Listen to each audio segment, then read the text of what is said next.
بسم الله الرحمن الرحيم والصلاة والسلام على الحبيب المصطفى عليه أفضل الصلاة والتسليم. سلام البنات، مرحبا بكم معايا في هاد الفيديو اللي نتمنى انها تنال اعجابكم. اليوم كنت جبت لكم التكمله تاع الفيديو تاع اللي حطيته له في الخطار الاخرى، اللي هو كما كنا صايمين. قلت لكم هذيك المملحه اللي درناها واسمها رولي بالسلق. اليوم راني جيت ندير لكم الوصفه، ما حبيتش نديرها لكم مع لا فيديو اللي فاتت باش ما يجيكمش لا فيديو طويل، حبيت نديرها لكم في فيديو وحدها. نبداو بسم الله. هنا اول حاجه درتها الفارينه. كنت درت 2 كيسان تاع الفارينه، مغرف نتاع السكر مع مغرف ونص نتاع الخماره نتاع الخبز وشويه نتاع الملح. نديرو كلش على ضربه، اسمها ماشي نديرو نخلطو بعد نخلو، لا لا. من بعد هنا جيت نزيد مع الزيت كما راكم تشوفوا، يعني مقادير بسيطه. درت 4 مغارف كبار نتاع الزيت مع الخماره تاع مغرفه ونص خماره تاع الخبز، مغرفه نتاع السكر، شويه نتاع الملح، وزوج مغارف وزوج كيسان نتاع الفارينه. زدت كسرت عليهم حبيبه نتاع البيض، كيما تقدروا ديروا غير البياض وحده. ودرت معاهم غرفه نتاع اللحظه تكون بيان معمره بيان. كما راكم تشوفوا خلطت كل حاجه هكذا غير بيدي، تقدروا تخلطوا غير بالفوي الا حبيتوا نتوما وما حبيتوا. ومن بعد هنا جيت نلم بالحليب. كما راكم تشوفوا الحليب كان دافي، لميت كامل هذوما المكونات وغطيتهم وخليتهم يخمروا. وهنايا هاد لاباط كيفاش لازم تكون تلصق، ما نديروهاش ناشفه، خلوها تلصق كما راكم تشوفوا. كنت انايا هنايا دلكتها هكذا شويه، واحد 2 دقائق حتى 3 دقائق. وفي هاد المملحه تقدروا ما ديروش لاباط، لاغوسيت هذه اللي عطيتها لكم تاع هاد لاباط تقدروا اي بات نتوما مولفين تخدموا بها، انت اي عجينه تحبوها نتوما. تحبوا اللي تجيب الماء وحدها كيما حبيتوا. هنا عجنتها انا حوالي 2 دقائق حتى 3 وخليتها تخمر. ورحت نوجد الحشو هنا كما قلت لكم رولي بالسلق، باينه بلي حندير السلق. كنت درت حبه نتاع بصل كبيره مع مغرفه نتاع الزبده وشويه تاع الزيت، وكنت درت الملح.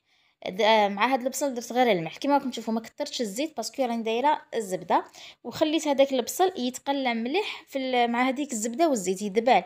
بعد ما دبال لي داك البصل رحت جبت زدت عليه كما راكم تشوفوا السلق. هذا السلق ماهوش مغليق، واحد 2 ربطات هكذا، ربطه ونص حتى 2 ربطات.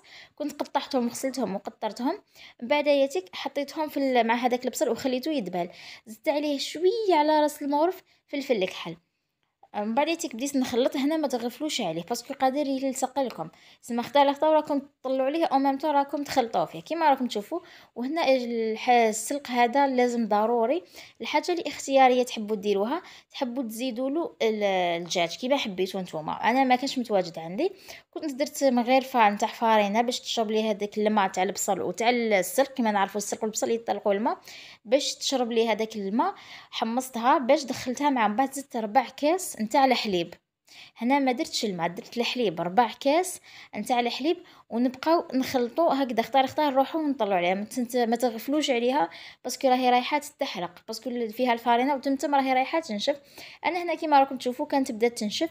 زدت عليها الفرماج، يعني هنا الفرماج نتوما كيما حبيتو تزيدوا، بصح لازم تزيدوه في هذه المرحله. كيما راكم تشوفوا كنت زدت عليه انا الفرماج حوالي 2 مغارف هكذاك. وبديت خلطه هنا باش الفرماج ما يلصق لكمش. بعد من هنايا بعد ما نشفت كامل من داك الماء وما من هذاك الفرماج دخل فيها بيا، طفيت لها وخليتها تبرد. ما جيت طفيت لها وخليتها تبرد، لقيت لاباط تاعي خمرت. كيما راكم تشوفوا رشيت شويه تاع الفارينه وحليت هذيك لاباط تاعي كيما راكم تشوفوا. دوك هنا نحلها. هنايا شوفوا تحبوا تحلوها الشكل اللي تحبوا ديروها خبيزات كيما حبيتوا ديروها. انا درتها رولي كيما راكم تشوفوا، حليتها بالحلة درتها رقيقه رقيقه بزاف باش باسكو علاه باش طيب لكم الداخل، ما تقعد لكمش معجنه. شوفوا انا كيفاش حليتها رقيقه كيما راكم تشوفوا.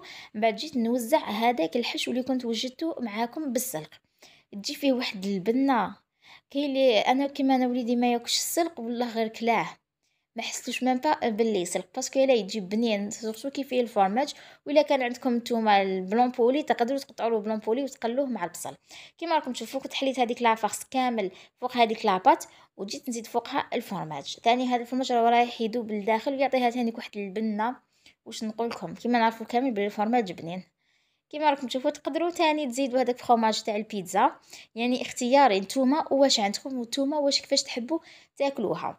كيما راكم تشوفوا هنا بعد ما درت هذيك لافارس ودرت الفرماج بديت الرولي فيها. شوفوا نفضوا هذيك الفارينه باش ما تقعدلكمش في الوسط.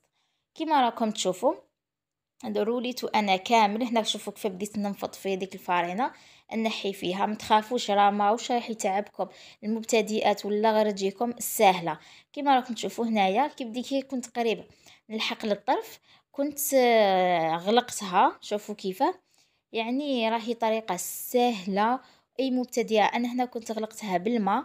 اي مبتدئه تنجح في هذه الوصفه، راهي سهله وميمتون بنينه. تقدروا ديروها في رمضان ان شاء الله. كيما راكم تشوفوا هنايا انا بعد ما غليت، بعد ما غلقته كامل، عفوا، بعد ما غلقته هذاك الرولي تاعنا، جيت حطيته في سنيوه. سمعنا هذه الكميه اللي كنت العبار تاعها 2 كيسان فارينه، ولا حبيتو زياده دوبليو.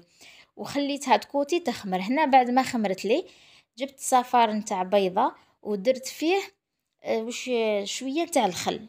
صفار بيضة مع شويه نتاع الخل، وخلطته تخي بيان بالفرشيطه. ومن بعد جيت نمسح به فوق هذاك الرولي نتاعنا، فوق هذيك لاباط كيما راكم تشوفوا.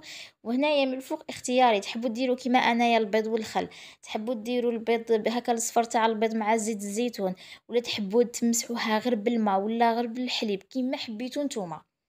انايا كنت درت صفر نتاع البيض ودرت له شويه خل باش تنقصي شويه ريحه البيض. ومن بعد جيت دزت عليهم شويه نتاع الجلجلان كيما راكم تشوفوا. هذه درتهم انا بعد ما خمر، تسمى تخلوه يخمر باش تجو ديروا له البيض كيما راكم تشوفوا. ودائما الجهه الفتحه التحتانيه نحطوها من التحت، هذيك الفتحه نحطو وين غلقنا عفوا نحطوها من التحت وندخلوها طيب على 180 درجه من الفوق ومن التحت. كانت هذه هي الوصفه نتاعنا تاع نهار اليوم، اللي نتمنى انها تنال اعجابكم وتشاركوني صديقاتكم. ولا عجبتها لا فيديو ما تنسانيش بجيم وكومونتير، تهلاو في رواحتكم، تهلاو في صحتكم. سلام.